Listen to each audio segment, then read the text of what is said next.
Welcome everybody to the World Building preview panel for Lorwyn Eclipsed. My name is Jimmy Wong, and today we have a ton of never before seen cards to show off, including quite the haymaker at the end. And of course, we're gonna be learning about what the world of Lorwyn is all about.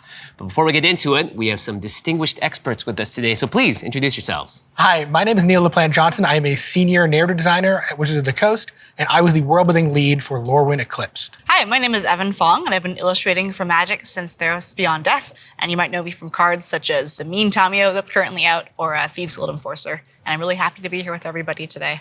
Hey everyone, my name is Sam. I run the YouTube channel Ristic Studies. I make documentaries and video essays about the arts and the history and culture of magic. Hi, I'm Amy the Amazonian, and I play a ton of Magic, and mostly in Arena. You can find me on YouTube and Twitch under the same name, and I'm really excited about the legends and legendaries of Lorwyn. So great to be here with you all. Now, Neil, longtime fans might know already about Lorwyn, but a lot has changed in Lorwyn Eclipsed. What's different? When we last saw Lorwyn, the world was in a pendulum, sort of, switching between day and night and cycles. Now, day and night are occurring at the same time. There are pockets where you have day and night intertwined and kind of grinding against each other. And as those boundaries expand, anybody caught in between is transformed. And if you cross those boundaries, you yourself will be transformed into your alternate Shadowmoor or Lorwyn self. Very cool. Now, let's, of course, see how that might look on a couple of cards. Commands are back in Lorwyn Eclipsed. Each one lets you choose 2 modes from among 4 options. Sig's command can copy a merfolk, grant lifelink, draw a card, or stun down an opponent's creature. Then there's Bridget's command that can copy a Kithkin, make a 1/1 token, pump a creature, or cause a fight. Yeah! Ooh. So we can very clearly see the divide here between the day and night versions. What was the inspiration behind the design and showing these on the cards? In the original set, everything was kind of similar because you could kind of tell from like the card effects and the backgrounds and like people's expressions who was from Lorwyn and who was from Shadowmoor. But now that people are traveling back and forth, it was really important to us to come up with designs that were visually distinct from people's Lorwyn and Shadowmoor versions. One of the things that we wanted to do was take characters that you know and use them as kind of a benchmark and say, here's a reintroduction, right? For all these awesome characters and all these awesome kindred typal commands. This is really cool because the command cards, very famous in Magic's history, are originally from Lorwyn. So this is a great callback. Striking to me in Sig's command, we see both versions of Sig. There's a blue-white Sig, the blue-black Sig. This is done by Margaret Organ Keene. It's been basically 30 years since we've seen a Margaret card. I'm always curious when there's a legacy artist that comes back to Magic about how that works. Yeah, so our art director for the set, Deborah Garcia, was so adamant to pull from the myriad of artists who've worked on Magic the Gathering, who've defined its visual identity over 30 years, especially artists that maybe we hadn't worked with in a while. Being able to reach out and say, hey, welcome back. And let's make this a celebration of everything Magic was 18 years ago. And it was just so important that this set felt like classic Magic. I also love how each of these are so unique, but same, right? The way that you show the divide is either a stark line down the middle or the way it swirls in Sig's command. What you're seeing in the main set version is we were actually kind of referencing the card Wheel of Sun and Moon from the original Oh, you Lorwyn see it right set. there in the Bridget's command. Right, exactly. And we provided artists those references and hey, let's not just get artists from Magic's past, but let's reference cards that people remember fondly. And then so you can see for these booster fun ones, let's get a little more literal. Like, let's just divide it right down the center and say, what if you could kind of see that mirror self right across the border? So something I think is really cool about Bridget's command is that it's split into day and night.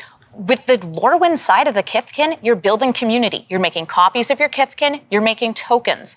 But then when it becomes night in Shadowmoor, they're empowering a single hero, giving it +3/+3, and fighting things off. Yeah, you can see this idea that when you turn to your Shadowmoor self, you've changed fundamentally, like this mirror image that you can't control. Jimmy, if at any point, Fisticuffs? it's not me, I promise. Let's get a ref in here. It's a different version of me. Sig and Bridget are obviously iconic characters from OG Lorwyn, but this next card we're gonna see harkens back to another fan favorite character. Let's check it out. Bark of Doran is a 2-mana equipment that lets a creature use its toughness to deal damage in combat. Doran, yay! So, equipment granting the Doran ability is awesome. And it looks like the shield too, which is just perfect. Doran was another like iconic character for EDH back in the day. Yeah, it's one of the first cards I learned about when I started playing Commander, yeah. Yep. It's the OG Treefolk commander too. Yeah. We did bring him back, and I'm sorry to say that he might have changed. Oh no. Oh no. But it's not always who we are, but sometimes it's what we leave behind. And he's left behind a really cool shield for us to use and cry about, I don't know. And equipped to our creatures so they can attack with their toughness. Yeah, when you think about that, you said that's a door and ability, right? Or like, or it's a siege tower ability, right? It's a door and ability. Yeah. Wow, this set is just chock full with references to the history of Lorwyn and of course the iconic creature types. And we've seen the Bark of Doran. I think we're gonna see more tree folk. So let's queue up the next card here. Sapling Nursery is an 8-mana enchantment, but that cost is reduced for each forest you control. Once in play, it makes a 3/4 creature for each land that enters and can be sacrificed to protect your board.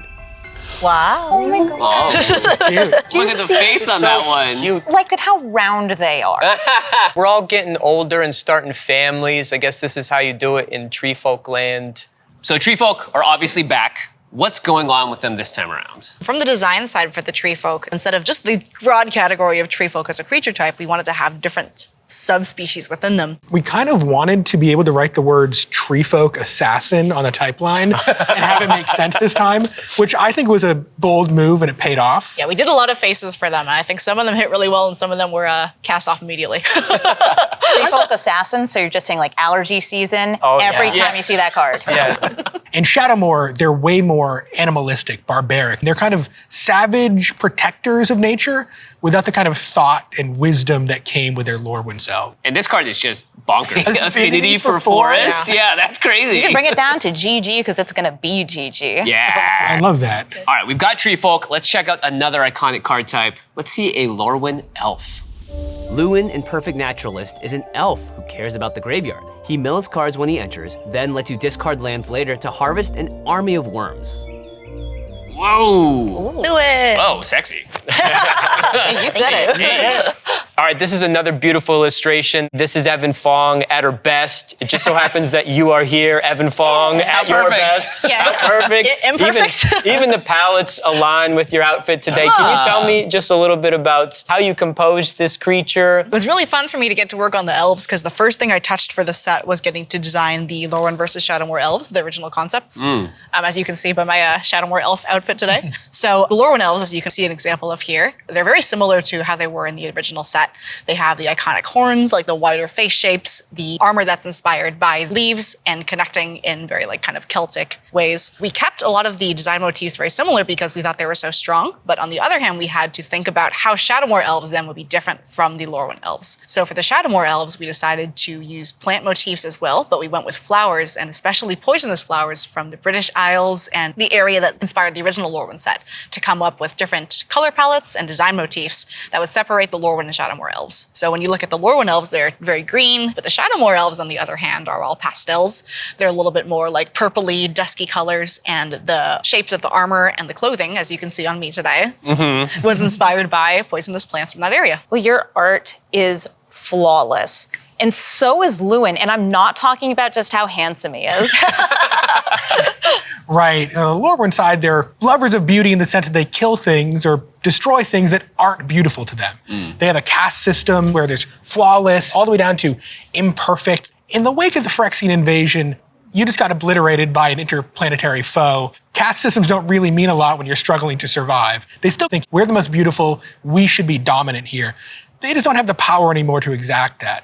Now, on the Shadowmoor side, they love beauty so much that they're willing to preserve anything and everything. This includes those poisonous plants. So you can see the dichotomy between these species. They both love beauty, but they reflect that in different ways. You have the internal, external beauty. The Lorwyn elves, they see themselves as the greatest beauty in the world. And then the Shadowmoor elves, they're looking out into nature. And I would keep an eye out for Lewin. He plays a really important part in the web fiction that you can read on the Wizards of the Coast website right now. Ah, right. Speaking of looking out for Lewin, if anyone wants to look out for my Lewin deck after the show, I have already built one. Is that a custom deck box? Is that you again? Yeah. I knew it. Is it a requirement you build any commander that you paint the art for? Yes. Okay. Yeah, of course. All right, Yeah. very Yeah. cool. All right, beyond the elves, we have a creature type that is almost exclusive to Lorwyn, the Kithkin. So let's check out a card. Dundulan Weaver is a 2-mana Kithkin that can bring a permanent back from the graveyard as long as you have enough creatures on board. This art is just... Oh, Kithkin proportions are great. You take a guy, you squish him down, you make him very sideways. I love the wide heads. It's really unique to them. One of the challenges that we had designing them actually was that in the original Lorwyn block, a lot of the creatures were kind of distinct because of the artistic touch that people had used. So everyone was very stylized, very like pushed, you know? And we wanted to make creature types that looked exactly like the original Lorwyn block, but were repeatable by artists. So we had to come up with the distinct pieces of a Kithkin that we could put together in a manual and be like, here's how you make one. So we were really focused on the wide set eyes, the broad nose bridges, like the kind of long arms. Okay, but for those that don't know, who are exactly the Kithkin? Kithkin are defined by their view of community. So Kithkin are bound by this sort of psychic web called the thought web that communicates emotions and feelings and sometimes even thoughts between them. In Lorwyn, they're open and welcoming. Community means anyone can come in. In Shadowmoor, community means the people that I trust are my community. And I don't really trust you unless I know everything about you. So you have no privacy. But Kithkin sort of like it that way in Shadowmoor because that paranoia fuels them. It makes them feel safe. Well, that's a great transition because we can actually use the Kithkin to see what happens when they switch to their Shadowmoor side. So let's take a look at this next card. Bristlebane Outrider is an evasive 3/5 Kithkin Knight who can grow even larger if another creature has entered this turn. The vibe is different. It's darker. This is Shadowmoor, but they still have that same community as strength. Right. In that first card, the more creatures you had, that's how you got the additional ability. And on this one, whenever a creature enters, it's empowering the Outrider. This is also great to show the scale. That's riding a goat. These are fairly diminutive people. Right. I'm all about magic world building. I read a lot of flavor text in my videos. People fall asleep to them. There's another beautiful little passage. Memories of oil and blood haunt her rides. She patrols Kithkin lands driven by the fear of losing another down. Dune. Vocab. We're great at it. This is a dune, all right? It's a dune. What is a Why? dune and what is a clockin' Amy? Villages. These are the towns that they live in. In the day in Lorwyn, you have the Clockins, and then at night, the dunes. The dunes. And Amy, what are the memories of oil? Oh, that's the Phyrexian invasion. It hit hard in Lorwyn. And even on that first Kithkin we saw references to being woven back into the thought weft. And the idea is when the Phyrexians invaded and they started completing these Kithkin, the echoes of Phyrexian propaganda, the kind of paranoia, spread through the thought weft. So it's sort of like this echoing voice that's trying to say, come join us. Forget the thought weft. There's an even stronger force that can bind you, and it's called Phyrexia. Wow. And so those Kithkin in Lorwyn purposely would sever themselves off. They'd say, enough, I don't want to harm my kinfolk. In Shadowmoor, that interplanar threat has made them go, no, we were kind of right to not trust people. Because somebody can attack you from literally anywhere. All right, I do love the Kithkin, but let's show some cards that are another favorite creature type of mine. Let's talk about some elementals. Flamekin Guildweaver is an elemental that brings a treasure for good measure, while Flaring Cinder lets you cycle through your deck as you cast high mana value spells. Elementals are the artisans of Lorwyn and Shadowmoor, either making cloth and goods or making weaponry to help encourage a bit of warfare among the others in Shadowmoor. So for Guildweaver, we're seeing it weave this golden glow moth silk into golden threads. Golden threads are actually the currency of Lorwyn Shadowmoor. And what's up with the Flaring Cinder being blue? That's new, right? The Cinder originally were only native to Shadowmoor. They were these burnt out husks who wanted to destroy the world. Since then, the Phyrexian invasion has awoken something introspective. Rhymekin have emerged in a self-fulfilling, self-actualization process. So whereas the Flamekin are all about discovering the world around them, Rhymekin are all about discovering themselves. Sometimes on these concept pushes, we have a design challenge that's so hard that none of us can solve it on our own. So we'll kind of like just conga line it down with everyone taking a crack at the design until we get to the end. Then we kind of mash them all together and be like, oh, each of us did some good stuff and we put it together into one final design, which is what happened here. So they're called Rhymekin. Are they cold to the touch or are they still like fiery hot? So they burn cold. If you were to touch them, you would freeze. They thrive in colder weather, whereas Flamekin 100% want to be near warm volcanoes and whatnot. I remember I did a pass-it where there was a Rhymekin wearing like fur, and they're like, "This is great. We have ones that are blue and red. This is gonna burn." I was like, "Okay, well, next person." I give up. How do you put clothes on a person that's on fire? That is a question you have to answer. Yeah. Welcome to concept art. Up next, let's take a look at one of my favorite creature types of all time. It's a goblin, but however, they are known on this plane as a boggart. Actually, it's pronounced Bogart. Gristle Glutton is a 2-mana goblin who can rummage for cards at the cost of a -1/-1 counter. What is he eating? Everything. His opponents, clearly. Crunch and crack, gnaw and snap, be the snacker. Or be the snack. I always said that. Whoever wrote that is probably elated that you just said that out loud. Yeah, and rhyme in crazy. unison. It's a sing-songy, kind of dancey, It's dancey beautiful. type of guy. And he just looks so happy. And he is, because he's trying something new. That's what the boggarts are all about. Especially in Lorwyn, you're looking to get new experiences, maybe exploring new places. And in Shadowmoor, sometimes that takes the form of violence and destruction, because that's new too. Have you ever smashed something with a baseball bat? Because it's a pretty great experience. 10 out of 10, would recommend.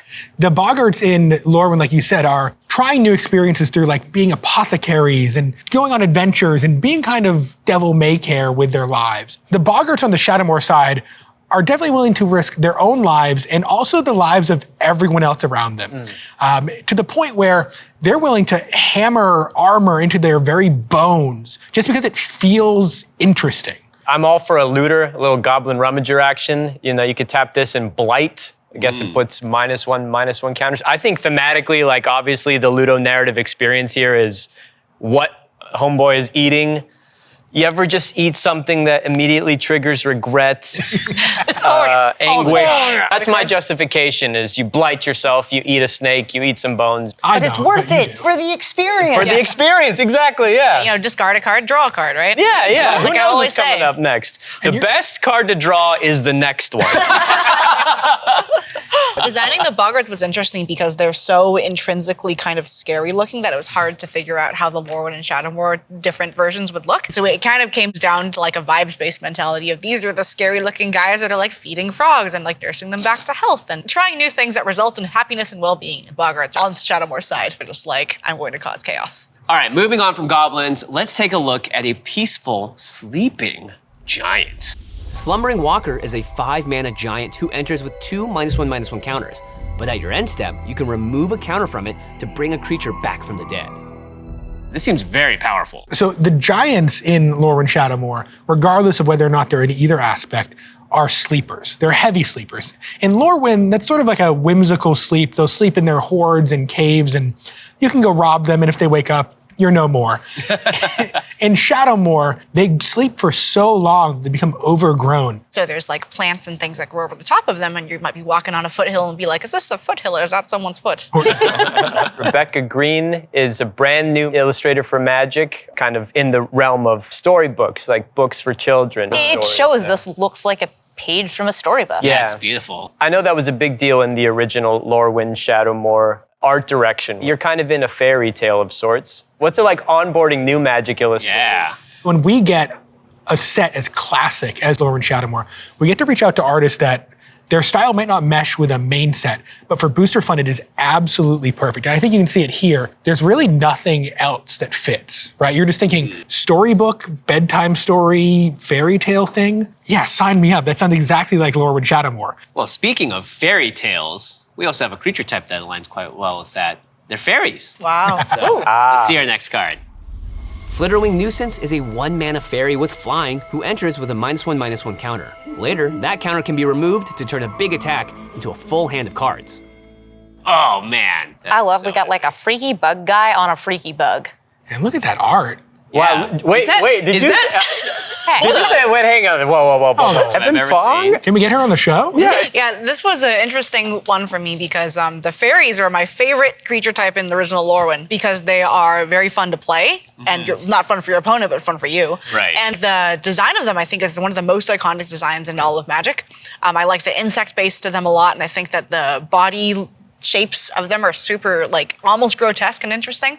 So it was really fun for me to get to grab them and redesign them for Lorwyn and Shadowmoor. The Lorwyn fairies I kept pretty similar to the original ones that existed. They were just awesome and I didn't really want to change anything. And for the Shadowmoor ones, I wanted to take the things about the Lorwyn fairies that were a little bit scary. So for example, their body types, I exaggerated more into being kind of more skeletal, spindly, buggy, waspy. And I wanted to use the idea of their armor plating, the chitin that bugs have, and use that as literal armor. The limbs on them, instead of just being round and cute, have become very spiky. That's one of the things that I really was pushing for with the Shadowmoor fairies to look scarier. To your point about designing new creature types within the same archetype, like fairies look different on whatever plane you're on. These are distinct, beetle-like, insectoid, really, really striking. It was really fun doing research for this because I got to go to a bug museum where my parents live and I'd take lots of really up-close, high-res photos of one specific wasp, and I think the docents were very curious about what I was doing. Just like at the museum, like, I gotta Literally. zoom in on this bug. What are you doing?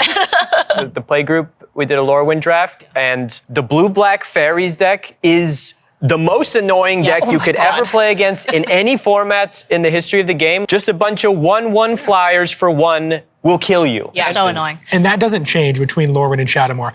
Ultimately, they're a little bit crueler in Shadowmoor, and they're a little bit more lighthearted in Lorwyn, but they're still a jerk. Times change, but some people don't, so. Still jerks. Yeah, still jerks.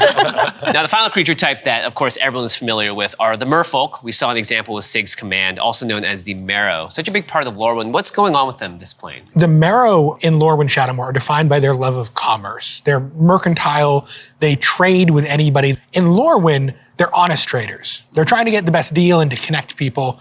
On Shadowmoor, they're cutthroat. Designing the Marrow was really interesting because Magic has so many different kinds of merfolk across planes, right? And you think of like the beautiful ones in the sea, like Kiora and things like that. The medallions of fallen empires for us, you know, from way back when. Way back, Back in my day, Back in my fish day. look like this. They look like people. So the designs of the Marrow in this set are based off of mostly catfish. So it was interesting trying to reinterpret things that exist in nature into Lorwyn, into our merfolk designs. For the Shadowmoor merfolk, something I was personally going for was having their design language be very evil looking, like kind of like lionfish, pointy and poisonous, and when you walk into their lair, all you see is like a mass of tentacles and spikes and little glowing eyes looking at you from the dark. Now, those are the major creature types here on Lorwyn and Shadowmoor, but of course, those aren't the only ones that are living here. So let's take a look at a brand new mythic rare. It's Lockmare. Lockmare is a 2-mana horse serpent. It enters with 3 -1/-1 counters, which can be removed to draw cards or tap down and stun a pesky opposing creature. This looks a lot like a Kelpie. It is a Kelpie, Magic's interpretation of one at least. Anybody who's been familiar with the plane knows it's based in Celtic, Welsh, British Isles mythology. So taking a creature like a Kelpie and then reimagining it through Magic's lens is one of the opportunities we get when we get to delve deep into the source material and deep into the culture that inspired this plane. So I have like a really bad joke to run by you guys. Okay. What do you call a long horse? What is it? It's a horse. The Lockmare is pretty long. It's got a lot of curves to it. It's pretty long. Where'd Sam go? Sam for Mystic says, everybody, welcome back to the table. All right, we're back. We're back. Okay, Chris Ron back at it again. Excellent renders, just masterful painters. Legacy artists have been working on Magic forever. I'm curious, actually, though. What did you mention this is? Like Kelpie, they're like these river creatures and like lake creatures that will drown people. They'll lure you in, kind of like a siren, but with being a beautiful horse. And then, sorry, you're gone. Oh, cool. What is the serpent rep? It's a symbiotic relationship. In Shadowmoor, there's no blessing without a blight. Right. So there's always something, there's some cost to be paid. It's sort of providing this negative -3/-3 counters. It's a horse, but it's also a serpent, and they don't like each other, but they can't live without each other. It's kind of like me and Josh. All right, so that's the world and the denizens in Lorwyn Shadowmoor. But let's get into the story of Lorwyn Eclipsed. So we've already seen the elemental gods, Iridu and Isiliu, that have sort of been keeping things in balance, but there are more characters that are arriving on this plane. It's the accidental arrival of students from Strixhaven. I did not expect this. They stumble into Lorwyn Right. Shadowmoor, a state where the elemental god Erdu is awake and spreading pockets of Lorwyn throughout this and kind of keeping the balance. There's too much Shadowmoor, as they would have it. They stumble upon the resting spot of Isilyu and inadvertently wake it up. You're not supposed to have the sun and moon awake at the same time here. That's just not a good idea. You really can't control it, and a lot of things go awry because of it. And leave it to a first year to cause the mayhem, right? Undergrads. Intro to Undergrads. They think they know how to party, they follow a fairy through a hole, and they end up doing this. Whoops. Speaking of which, we have one of the students to show you right now. It's Tam, Mindful First Year. Tam, Mindful First Year, grants all your other creatures hexproof from their own colors. Then she can be tapped to give a single creature all colors for near total immunity. So I'm guessing from the colors that she's a Quandrix student? She wants to be in Quandrix. That's her ultimate goal, and she's dealing in probability magic, something that a Quandrix mage would probably love to have at their disposal. So they're not from the plane. What happens when these outsiders, the Strixhaven students, cross between Lorwyn and Shadowmoor? If you are not native to the plane of Lorwyn Shadowmoor, you do not change as you cross over these borders. So, these students have a unique ability that no one else outside of Marlin and previously Una had, which, if you read our web fiction, will come up as a certain plot point that a character exploits for her game. I won't spoil it, but it's pretty nice. Tasty. You gotta read it. Now, these Strixhaven students have thrown off the balance of this plane, but let's see exactly how that plays out and how it affects the denizens of Lorwyn Shadowmoor in a card. Darkness Descends. Darkness Descends is a 4-mana sorcery that puts 2 -1/-1 counters on everything, killing smaller creatures and leaving the rest withered.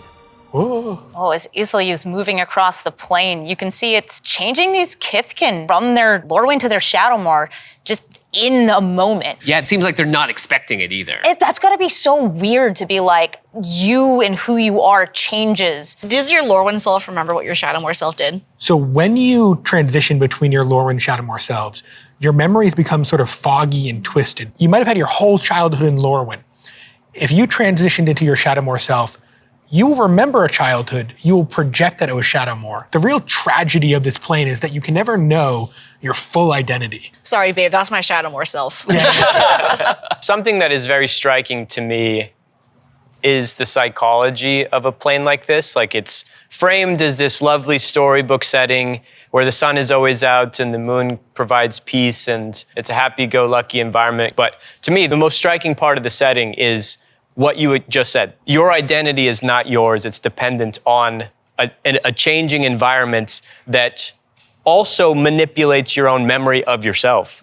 And how that then changes your perception of your neighbor. I think this is the scariest card we saw in the whole card file. You can paint spooky merfolk and psychotic Scary goblins. creatures, yeah. But to me, this one is like, ooh, don't trust your neighbor. The narrative thrust of this card is horrifying in some ways. I agree. There's a schism of the mind. This is a world that's deeply drenched in tragedy. By letting you see the self that you could have been, that's an identity question that you now have to confront. You almost want to see what is over that boundary. But as soon as you do, none of your questions are answered, and you have millions more. It feels a little one-dimensional to consider the daylight is very nice and you're the good person over here, and you go, it's nighttime and you become the bad. Is it that simple, or is it much more, nuanced than that? I think there's a little nuance, and you see it when we talked about the elves. We said, they were essentially eugenicists. They are evil people, and they are Lorwyn, but they value order. And Shadowmoor, as a counterpart,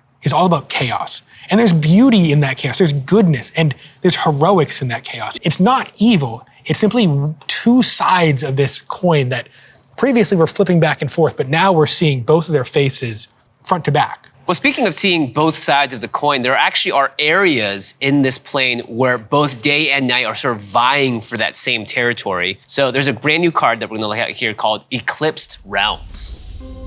Eclipsed Realms is a versatile land that enters untapped and can provide colored mana for the Lorwyn creature type of your choice. We were just talking about how Lorwyn and Shadowmoor are different, but not good or evil, and I think the vibes of that are really captured in this piece. Yeah, like the skies are splitting here, but Yeah. the sun is still present. The weird twisting trees for Shadowmoor and the lovely upright areas for Lorwyn. These are realms that are created when Shadowmoor and Lorwyn are next to each other and grind and find a resolution. So they are both Lorwyn and Shadowmoor, so you'll see features of both. If you stay here, you become what is called a calciform creature. These are essentially creatures that have stayed in these realms too long and then been fossilized. They've been preserved in that state, and they're unable to escape from that. There's also one very major story character that we haven't mentioned until now, and it's a fan favorite from original Lorwyn. Let's take a look at Marilyn, Fey Ascendant. Marilyn, Fey Ascendant, is a legendary creature who uses her retinue of elves and fairies to steal cards from your opponent's decks and let you play them for free.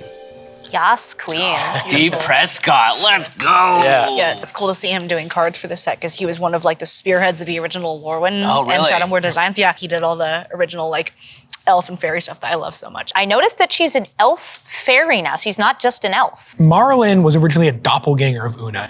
Una was not just a manipulator, but also kind of the most powerful magical figure and a protector of sorts. After Una's downfall, Marlin was able to take up that mantle, but it changed her. So we see her become not just an elf, but also a fairy. And we can see flowers kind of blooming along the collar that are reminiscent of Una. So she's immortal now? Right, exactly. That's got to be so strange considering how short-lived the elves are on Lorwyn. Imagine if you were like 300 years old and all your friends are gone and you're just like, yeah, this is weird. I don't like this. The kids use this different slang now. Yeah. So this is a 5 mana, 4/5. Very you know, if it was 1 or 2 power more, Don't you dare. Oh, it would be like a Don't 7 dare. mana, 6, 6/7-ish Yeah, kind yeah, of. yeah. Was that what you mean by slang? Sam, you're killing me. How sick is it that Una is kind of noticed and nodded to here? If you've played Lorwyn, that's Yeah. one of the most striking illustrations from the original Yeah, set. this card is obviously extremely powerful, and Una, Queen of the Fae 2, was just one of those iconic early commander cards that could go infinite, just doing crazy busted things.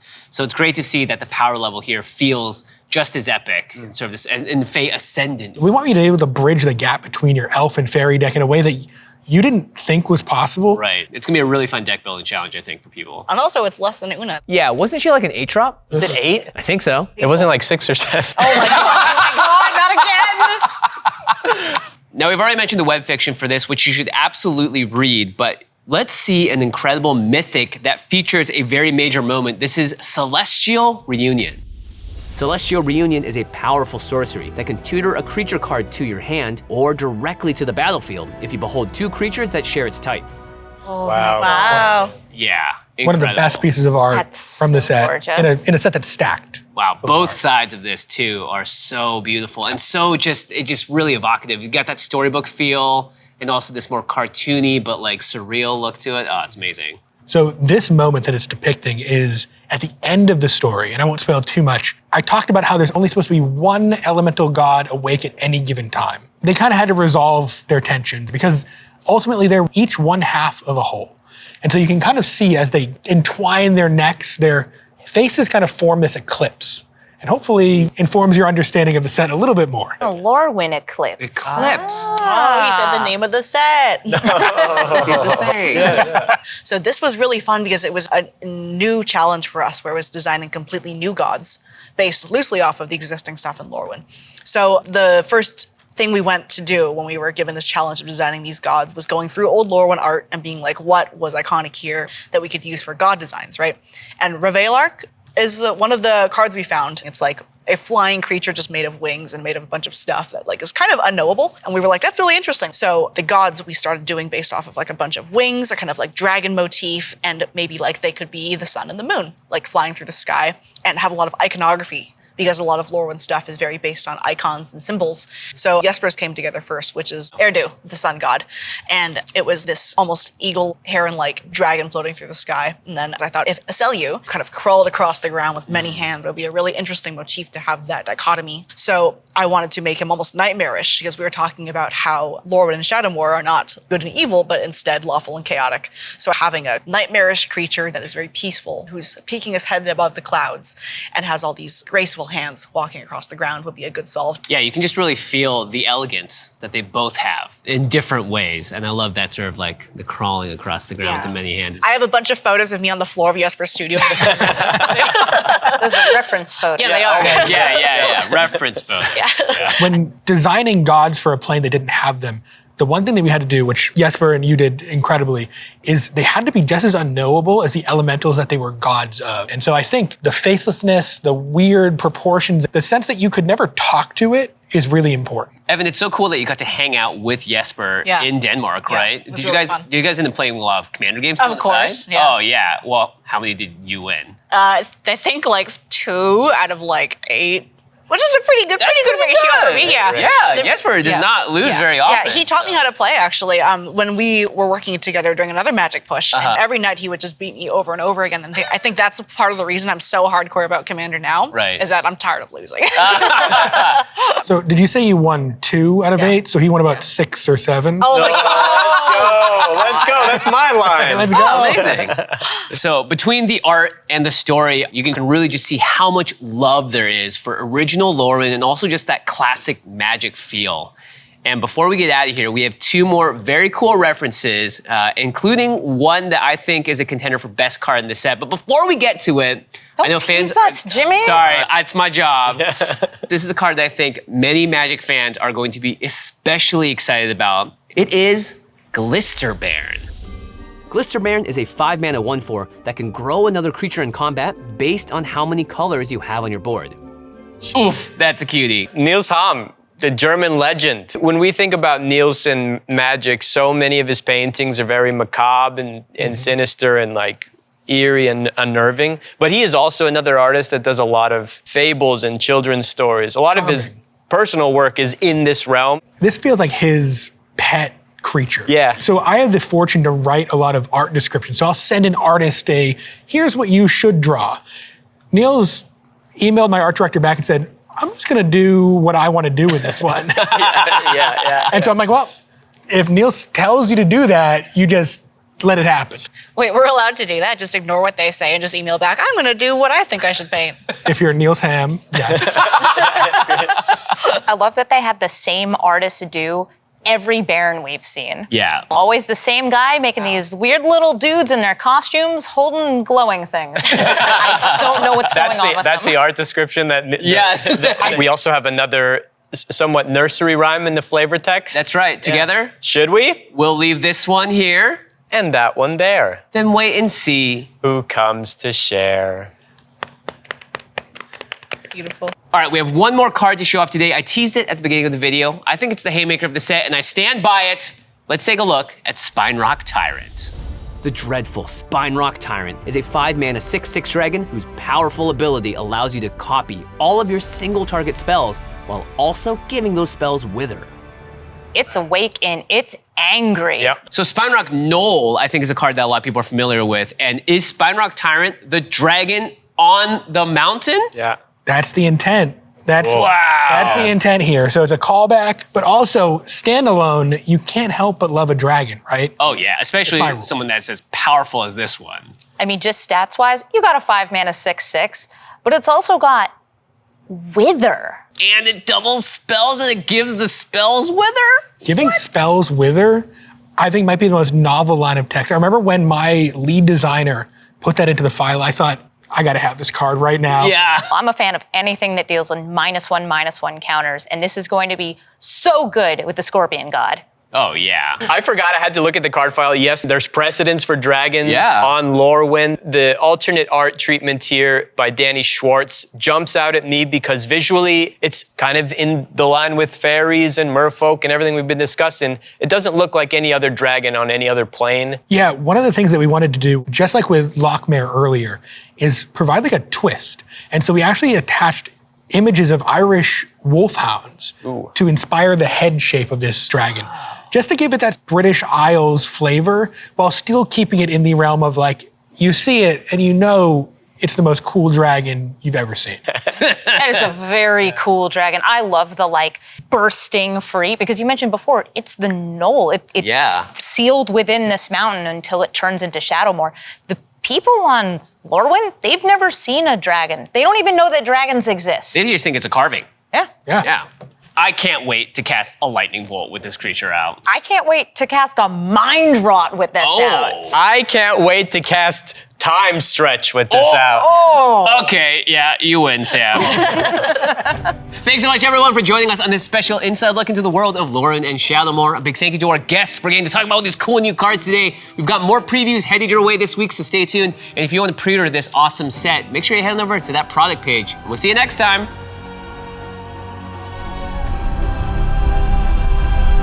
Lorwyn Eclipsed. In stores January 23rd.